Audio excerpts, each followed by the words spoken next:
കുഞ്ഞിനെ കിട്ടത്തില്ല.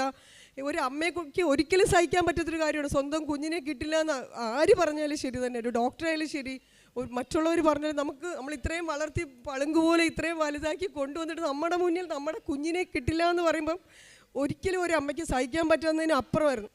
ആ സംസാരത്തിൽ നിന്നിട്ടാണ് എൻ്റെ കുറേ ഫ്രണ്ട്സും, മോള് ഭയങ്കര ക്രിസ്ത്യൻ വിശ്വാസിയായിരുന്നു, അവൾ പഠിച്ചത് ക്രിസ്ത്യൻ കോളേജിലുമായിരുന്നു. അപ്പോൾ അവൾ ഈ മൊബൈൽ എടുത്ത് വെച്ചിട്ട് ഫുൾ ടൈം കർത്താവിനെ ഇങ്ങനെ മനമുരുക്കി പ്രാർത്ഥിക്കുമായിരുന്നു. അമ്മയുടെ അടുത്ത് കൃപാസനത്തിലെ അമ്മയെ ഞങ്ങൾ ഈ യൂട്യൂബിൽ കൂടിയാണ് കണ്ട് മനസ്സിലാക്കുന്നതും പ്രാർത്ഥിക്കുന്നതും മൊത്തവും കർത്താവിനെ വിളിച്ചിട്ടാണ് അവളുടെ പ്രാർത്ഥന ഫുൾ ടൈം. അങ്ങനെ ഞങ്ങളുടെ ഫ്രണ്ട്സൊക്കെ പറഞ്ഞു, നീ ഒരു കാര്യം ചെയ്യ്, മോളെയും കൊണ്ട് നമുക്ക് പള്ളികളിൽ കൊണ്ടുപോകാം. അങ്ങനെ ഞാൻ മോളെയും ഈ തളർന്നു കിടക്കുന്ന കുഞ്ഞിനെ എടുത്ത് കാറിനുള്ളിൽ ഇരുത്തി ഞങ്ങൾ പള്ളികളിൽ പോയി. പള്ളിയിൽ പോകുമ്പോൾ അവിടെ ചെല്ലുമ്പോൾ ഈ കുഞ്ഞിനെ കാണുമ്പോൾ തന്നെ എല്ലാ അച്ഛന്മാരും വന്നിട്ട് മോളുടെ തലയിൽ തൊട്ട് അനുഗ്രഹിച്ചിട്ട് പറയും, ഒന്നും വരത്തില്ല മോളെ, നിനക്കൊന്നും വരില്ല, നീ പെട്ടെന്ന് റിക്കവറായി വരും. അവരുടെ ആ വാക്കുകളിലാണ് ശരിക്കും ഞാൻ ഏറ്റവും കൂടുതൽ മുറുകി പിടിച്ചിരുന്നത്.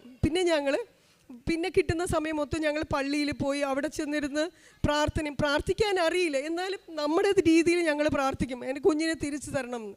അങ്ങനെ കോവിഡ് സമയമായതുകൊണ്ട് ഞങ്ങൾ ഓൺലൈൻ വഴി ഉടമ്പടി എടുത്തായിരുന്നു കുഞ്ഞിന് വേണ്ടിയിട്ട്. അപ്പം എന്നിട്ട് ഞങ്ങൾ കൃപാസനത്തിൽ 2022 നവംബറിൽ ഇവിടെ കൊണ്ടുവന്നായിരുന്നു 12th. കഴിഞ്ഞ നവംബർ മാസം 12-ാം തീയതി ഞങ്ങൾ ഇവിടെ കൊണ്ടുവന്നു. അതിനു മുമ്പേ മോളുടെ MRI സ്കാൻ എടുത്തായിരുന്നു. ഒന്നാമത്തെ സ്കാനിങ്ങിൽ അവർ പറഞ്ഞു രക്ഷപ്പെടുത്താൻ പറ്റില്ല.